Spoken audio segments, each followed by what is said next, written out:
If you haven't heard of Five Nights at Freddy's by now, well, sorry to break that streak. Doubly sorry, because it's probably all you're gonna be hearing about now the film adaptation has finally been released.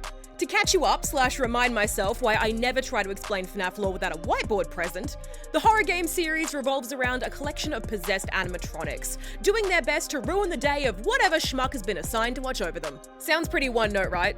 Not even close.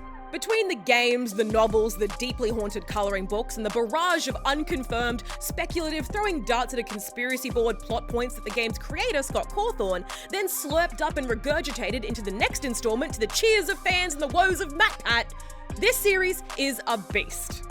I've been a massive fan of the series ever since the first game came out way back in 2014. I remember being hunkered down in my school's music room with a crappy laptop that needed like an ice pack underneath it to run.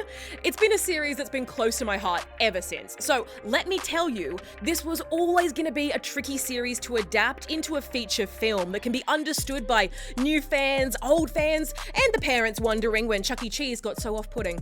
We follow out-of-luck Mike Schmidt, who, because of a traumatic event in his past, has a hard time holding down stable work.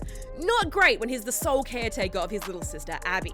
In desperate need of a job, he takes on the role of the night security guard at the rundown Freddy Fazbear's Pizzeria, home of the once famous animatronics Freddy Fazbear, Bonnie, Chica, and Foxy. The job seems easy enough: keep the doors locked, the lights on, and people out. Trouble is, Mike isn't as alone as he thinks, and it quickly becomes clear the animatronics aren't quite as lifeless as they seem. But, like William Afton at every possible opportunity, let's cut to the meat of it. If you know, you know. Did I enjoy the Five Nights at Freddy's movie? As a standalone film, yeah, I'd say so. It's funny without relying on silly gimmicks, easy to follow without being mind-numbing, and there's enough lore tidbits, inside jokes, and Easter eggs to keep diehards like me elbowing their uninitiated friends in the kidneys while still managing to tell a fresh story to the broadest possible audience. On the flip side though, was it what I wanted to see as a FNAF fan? Not really, but not for the reasons you probably think. It's got all the staples. Freddy and friends look amazing, the perfect blend of, oh, cute, and get the hell away from me. It's got great performances from our leads, Josh Hutcherson as Mike and Piper Rubio as Abby. I didn't even mind the changes to the lore. This is, after all, a massive story, and some patchwork had to be done to keep some flow going. That's fine.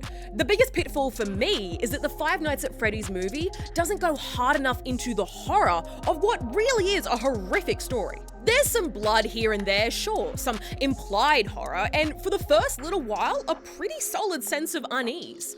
But every time I thought, oh, here we go, we're getting somewhere, the tension would suddenly go slack, smothering what could have been a stellar creepy moment with an overly safe shot or a cheap laugh.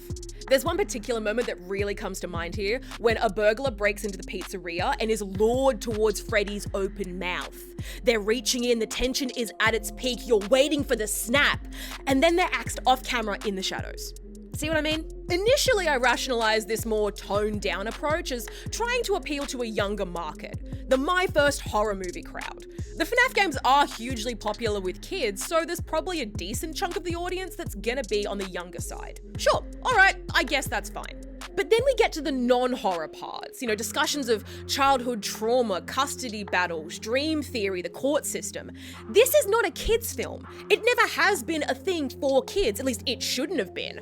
And I think that's my biggest problem with the Five Nights at Freddy's movie. It's trying to cater to too many people. And in doing so, you've got a story that's probably too intense for younger viewers and a tame attempt at horror that will leave older viewers feeling unimpressed. It's kind of stuck in this middle ground that will satisfy very few. FNAF has never been a kid's game, but because of the popularity it gained from big YouTubers with younger audiences, the filmmakers seem stuck in an awkward position of having to appease and appeal to that younger demographic, while people like me who played the game in their later teens are now in their mid-20s. Again, if I wasn't aware of how brutal this series could be, I probably wouldn't have minded the softer tone. But this is the same franchise that, in the games and the books, shows us a man getting stripped of his skin so a Frankenstein monster of animatronics can wear him like a cheap suit. Where a kid's toy creates a mental link with an outcast child so strong that it becomes the child and infiltrates his family.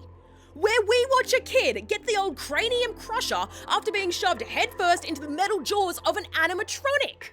This has never been a kid's game, and I wish we had gotten that version of a Five Nights at Freddy's movie.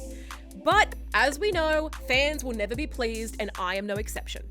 While the FNAF movie isn't what I wanted to see, it's still a pretty fun romp.